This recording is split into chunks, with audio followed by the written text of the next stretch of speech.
उससे हम नजात पा जाएंगे। तो हज़रात, हमारी लाइफ में तकरीबन मेरे ख्याल में 10 चीज़ें ऐसी हैं जिन्होंने हमारी ज़िंदगी को मुश्किल कर दिया है।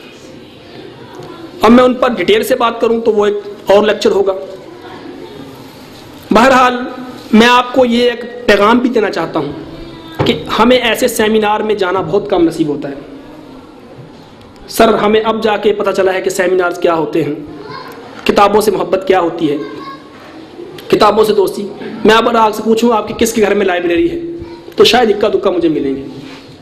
लेकिन आओ मैं आपको बताऊं कि न्यूयॉर्क, हॉलैंड के लोग जो हैं तो काफिर, लेकिन उनके अकायद क्या हैं और उनकी इल्म से मोहब्बत कितनी है, किताब से उनकी दोस्ती कितनी है। मैंने गूगल पर सर्च किया, एक दिन मुझे पता चला सर कि जब वो लड़की का या लड़के का रिश्ता देखने जाते हैं ना, हमारे यहाँ तो जाते हैं तो ये देखते हैं कि लड़के का बैंक बैलेंस कितना है, घर कैसा है। ये 2-3 सवाल होते हैं मेन पे कि 50,000 कमाता है तो रिश्ता मिलेगा, घर अच्छा होगा, या वो किसी बेचारे का घर तंग गली में होकर भी कहते हैं गाड़ी नहीं आएगी, ये बिल नहीं होती। अच्छा, तो उधर के लोग क्या करते हैं रिश्ता ढूंढने के लिए? वो जब रिश्ता ढूंढने जाते हैं सबसे पहले देखते हैं क्या लड़की के घर में लाइब्रेरी है या लड़के के घर में लाइब्रेरी है। जिस घर में लाइब्रेरी होती है उसको रिश्ता देते हैं, उससे अपना रिश्ता तय करते हैं। हमारी किताबों से मोहब्बत नहीं है। अगर आप अपनी जिंदगी को आसान बनाना चाहते हैं, आप दुनिया के अजीम इंसान बनना चाहते हैं, आप चांद पर जाना चाहते हैं, मैं ये कह देना चाहता हूं बिला मुबालगा सर कि आप किताबों से मोहब्बत शुरू कर दें। हमने नहीं पढ़ाई अपने बच्चों को किताबें, हमने नहीं पढ़ी खुद किताबें। सर, किताब वो है जो इंसान को जब नवाजती है तो इस तरह नवाजती है कि उसके पीछे लालच कोई नहीं होता। मैं अगर यहाँ पर एक सेमिनार कर रहा हूँ, शायद मैं सर से कोई लालच रखूँ कि यार सर की माशाल्लाह वाह वाह है, कभी मेरे काम आएंगे, वो केस पड़ गया, या मैं कोई इसके पीछे कोई बेईमानी करने की कोशिश करूँगा, मैं कर भी लूँगा, कोई नहीं, सारे हैं पीछे छुड़ाने के लिए।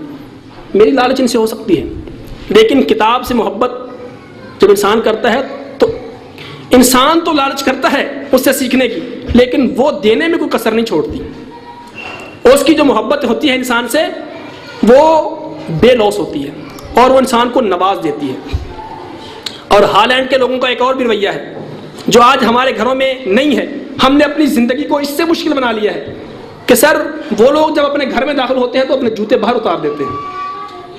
किसी ने पूछा कि ये क्या रूल है आपका, जूते घर में क्यों नहीं लेके जाते?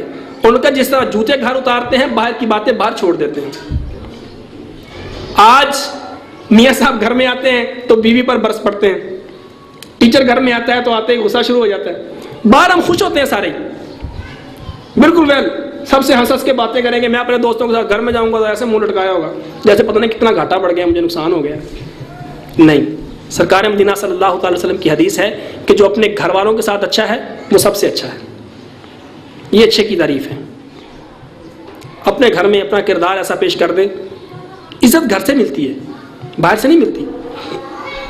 वो शेख सादी रहमतुल्लाह ताला ने फारसी की एक बुक लिखी है सर, उसमें लिखा है कि इज्जत जो घर से मिलती है वो एक बंदा था, उसके 4 बेटे थे, नाफरमान थे, तो वो अपने बच्चों को सबक सिखाना चाहता था, यार ये भी फरमाबरदार बन जाए। तो एक उसका दोस्त था, उसकी बहुत इज्जत करते थे, तो उससे बात की, यार मेरे बच्चे बड़े नाफरमान हैं, आपके बड़े फरमाबरदार हैं। उन्होंने कहा अच्छा, मैं दावत करता हूँ, अपने बच्चों को किसी दिन ले आओ। वो बच्चों को ले आए तो देखा कि वो जो फरमाबरदार बच्चे थे ना जिस वालिद के, वो वालिद साहब आ रहे हैं तो जूता सीधा कर रहे हैं, पानी पेश कर रहे हैं, उनको दबा रहे हैं, बिस्तर दे रहे हैं करके। उन्होंने कहा यार हम तो, बच्चों ने देखा कि यार हम कुछ और करते हैं, ये कुछ। उन्होंने अपने वालिद साहब से बात की कि अब्बू हम आपकी ऐसे इज्जत नहीं करते जैसे ये कर। उन्होंने कहा बेटा सोचो, सबक हासिल करो।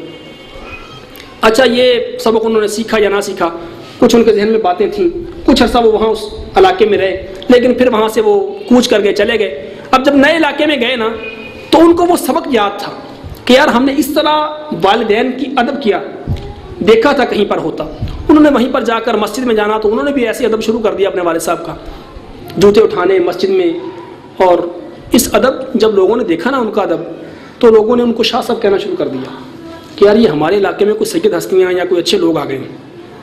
तो उनको इतनी इज्जत मिली और इतनी दौलत इससे मिली सर कि शेख सादी फरमाते हैं कि उनके वारे न्यारे हो गए। ये इज्जत जो होती है ये घर से मिलती है। आप अपने घर में अपना किरदार जो है ये वेल कर लें। आप शुबा ज़िंदगी के किसी भी शुबा से तलक रखते हैं, ज़िंदगी किसी शुबे से आप तलक रखते हैं, आप मेल हैं, फीमेल हैं, आप टीचर हैं, आप पुलिस ऑफिसर हैं, या आप साइकोलॉजिस्ट हैं, या आप डॉक्टर हैं। डॉक्टर को चाहिए मरीज से मोहब्बत करे। आप टीचर हैं, अपने स्टूडेंट से मोहब्बत करें। आप किसी भी शोबे से तलक रखते हैं तो आइए मोहब्बतें बांटिए। ज़िंदगी को समझ लीजिए कि ज़िंदगी क्या है, मुश्किल है। इसको अपनी डायरी में लिखना है। आपने कभी नहीं देखा होगा किसी बाइक के पीछे लिखा हो या किसी गाड़ी के पीछे लिखा हो ज़िंदगी मुश्किल है, और से बहुत सारे वर्ड लिखे होते हैं। लेकिन मैंने अपने घर में भी एक इसकी फ्लैक्स बनवाकर लगा दी है कि ज़िंदगी मुश्किल है, क्योंकि जब हम इसको कबूल कर लेते हैं तो फिर ये मुश्किल रहती नहीं है। और मेरी एक बुक का टॉपिक भी 26 है कि ज़िंदगी मुश्किल है। इसमें मैंने बहुत डिटेल से बात की है। अभी तो जो मैंने तैयारी की थी, मेरा ख्याल है मैं उसके मुताबिक नहीं बोल सका कि क्या मुझे करना चाहिए था, क्या नहीं करना चाहिए था। बहरहाल बहुत सारे जो साइंसदान हैं, साइकोलॉजिस्ट हैं, मैंने उनको पढ़ा, उनका मुशाहदा किया, गूगल को सर्च किया, इंटरनेट के मुख्तलिफ मौज़ूआत को मैंने सर्च किया, अखबारात को मैंने देखा, तो मुझे जो है वो ज़िंदगी जो है वो मुश्किल नज़र आई। लेकिन इस मुश्किल के पीछे जो एक सच नज़र आया वो यही है कि इसको आसान किस तरह बनाया जा सकता है। हज़रात हंसें और हंसाएं। हज़रत सुलेमान अलैहिस्सलाम ने हज़ारों साल कबल ये कहा था कि एक हंसता हुआ इंसान जो है वो एक जिंदा दिल है, और एक बिछी हुई जो रूह है, जो मुर्दा इंसान है, वो एक हड्डियों की बिछी हुई रूह है। सर हंसने से और हंसाने से, खुदा से और खुदा के बंदों से मोहब्बत करने से, लव करने से इंसान को जो मिलता है, इसका फिर जो इंसान जो है वो अंदाज़ा नहीं लगा सकता। आखिर में मैं एक दफ़ा फिर आपका सबका मशकूर हूँ कि आप हमारी कॉल पर तशरीफ़ लाए। इसी तरह के जो सेमिनार्स हैं ये इंशाअल्लाहुल अज़ीज़ मैं चाहूँगा कि मुनक्कद होते रहें। तो अगर आप हमें विज़िट करना चाहते हैं वेबसाइट पर, तो इसका भी आपको एड्रेस जो है वो ये मिल जाएगा। इस पे हमें सर्च करें।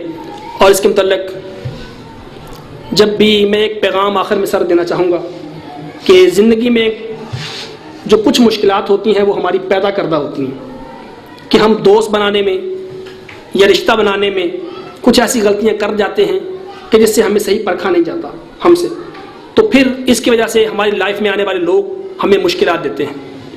तो इससे पहले उनको ज़रा अच्छी तरह परख लिया जाए, देख लिया जाए। आखिरी वाक़या मैं आपकी बारगाह में पेश करके तो इजाज़त चाहूँगा। टाइम काफ़ी हो चुका है। हमारा जो टाइम था दरअसल वो था 2 PM था 3, लेकिन कुछ दोस्त जो हैं वो, हमारा ये एक रुझान है, लेकिन सर मैं कहता हूँ शायद बाहर ऐसे कंट्री में नहीं होता, लेकिन नमाज की दोस्त नमाज को हम क्या अदा करते हैं तो इस वजह से ज़ोहर का वक्त। अच्छा, तो इंसान को परखने हवाले से मेरे जहन में एक सवाल आ रहा था कि इंसान को किस तरह परखा जाए।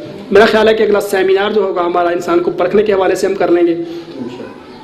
तो ये एक जहन में वैसे ही बात आ गई कि इंसान को कैसे परखा जाए, क्योंकि कहते हैं कि इंसान को इंसान धोखा नहीं देता, इंसान को उसकी वो उम्मीदें धोखा दे जाती हैं जो वो दूसरों से वाबस्ता कर लेता है।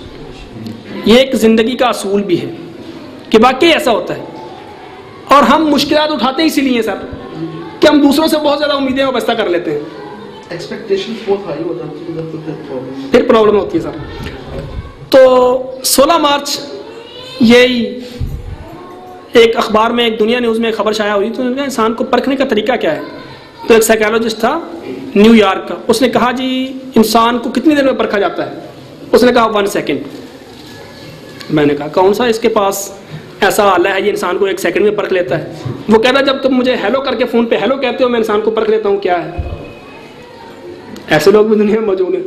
लेकिन मैं नबी करीम सल्लल्लाहु अलैहि वसल्लम की इस हदीस की तरफ तवज्जो चाहूँगा सभी की कि सरकार मदीना सल्लल्लाहु अलैहि वसल्लम ने फरमाया कि जब किसी को परखना हो 3 काम करो।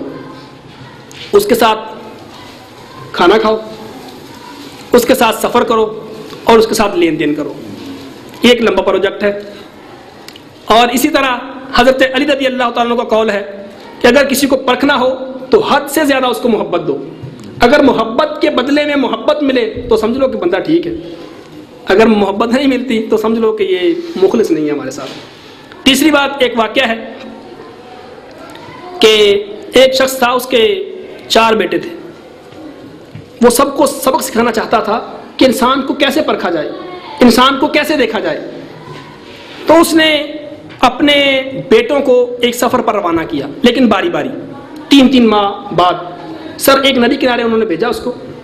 नदी किनारे एक नाशपाती का दरख्त था। अब उसने पहले बेटे को जो था वो गर्मी के मौसम में भेजा, दूसरे को खज़ां के, तीसरे को फिर बहार के, और तीसरे को फलों के मौसम में भेजा। और जब चारों बेटे साल का सफ़र मुकम्मल करके घर वापस आ गए, बारी बारी उन चारों को बिठा लिया। तो उन्होंने कहा कि ये बेटा क्या बात है, कैसा लगा आपको दरख्त? पहला बेटा जो गर्मी के मौसम में गया कहने लगा, अब्बू दरख्त बिल्कुल बेरौनक सा है, ना कोई उसके पत्ते हैं, ना कोई साया है, टेढ़ा सा दरख्त है। कहा ठीक है। दूसरे बेटे से पूछा, बेटा दरख्त कैसा है? उसने कहा, अब्बू माशाल्लाह ऐसी छाँव तो होनी चाहिए, बड़ा वेल था, बहुत अच्छा लग रहा था, मेरा दिल करता था मैं तो वहाँ से आऊँ ना, बड़ी छाँव थी। तीसरे के बेटे से पूछा कि बेटा तुम क्या कहते हो दरख्त के बारे में? उसने कहा, अब्बू उससे तो खुशबू आ रही थी, फूल लगे हुए थे, बड़ा फूलदार दरख्त था, बड़ा खुशनुमा दरख्त था। चौथे बेटे से पूछा, बेटा आप दरख्त के बारे में क्या कहते हो? उसने कहा, पापा बात यह है कि जो दरख्त है ना, इतना झुका हुआ था कि हर इंसान को ऐसे ही रब की बारगाह में झुक जाना चाहिए, इतना वेल था। तो उसने कहा, बेटा तुम चारों ठीक कह रहे हो, एक इंसान को परखने में हम 1 सेकंड में फैसला दे देते हैं कि ये कैसा है। नहीं, इंसान पर मुख्तलिफ वजूहात आती हैं यार, मुख्तलिफ डिसीजन होते हैं उसके ज़िंदगी के। कभी वो गुस्से में भी होता है, कभी वो खुशी में भी होता है।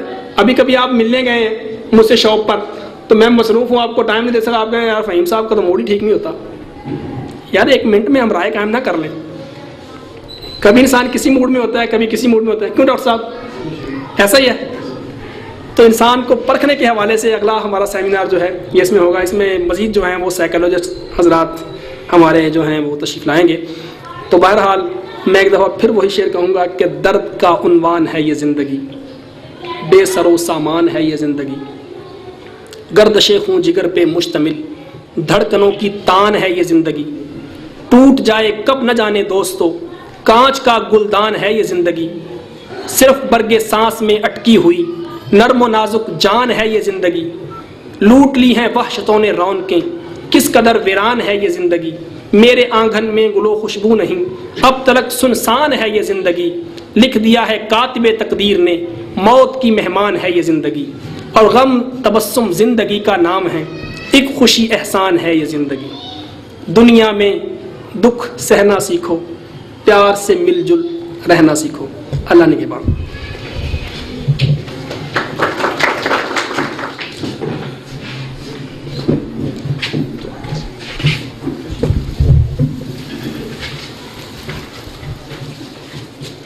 बिस्मिल्लाहिर्रहमानिर्रहीम, अल्हम्दुलिल्लाहि रब्बिल आलमीन, वस्सलातु वस्सलामु अला सय्यिदिल अंबिया'i वल मुरसलीन, अल्लाहुम्मा सल्लि अला सय्यिदिना व मौलाना मुहम्मदिन कमा तुहिब्बु व तर्दा।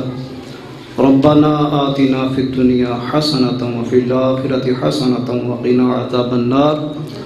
रब्बना ला तुज़िग़ क़ुलूबना बअद इज़ हदैतना व हब लना मिन लदुनका रहमह इन्नका अंतल वह्हाब। रब्बि ग़फ़िर वरहम व अंत खैरुर राहिमीन। या रब्बुल आलमीन, हमारे सगीरा कबीरा गुनाह को माफ़ फरमा, आइंदा नेक अमाल करने की तौफ़ीक़ अता फरमा। अपनी और अपने प्यारे महबूब सल्लल्लाहु ताला अलैहि वसल्लम सच्ची मोहब्बत नसीब फरमा। नबी रहमत सल्लल्लाहु ताला अलैहि वसल्लम का सच्चा इश्क अता फरमा। आपकी ताबेदारी करने की तौफ़ीक़ अता फरमा। या अल्लाह पाक, यहाँ पर मौजूद जितने भी ख़वातीन व हज़रात हैं, सबके दिलों के अंदर जो नेक तमन्ना है सबको पूरा फरमा। ए अल्लाह, हमारी मुश्किलात को अपने करम से आसान फरमा दे।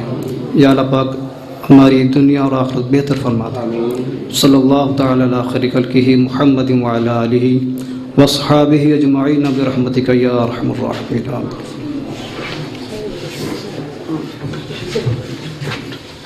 आखिर में मैं यहाँ पे मौजूद तमाम ख़वातीनों हज़रात का तहे दिल से शुक्रगुज़ार हूँ कि उन्होंने इस तकरीब को रौनक बख्शी, और ख़ास तौर पे मैं शुक्रगुज़ार हूँ सर उस्मान का कि जिन्होंने बहुत खूबसूरत अंदाज से और मेहनत से हमारी इस तकरीब को सजाने में बहुत तावन किया। सर उस्मान के लिए बहुत सा क्लैप कर दें। माशाल्लाह ये सारी तकरीब की तैयारियाँ जो थी वो इनकी मेहनत का और मोहब्बत का नतीजा था।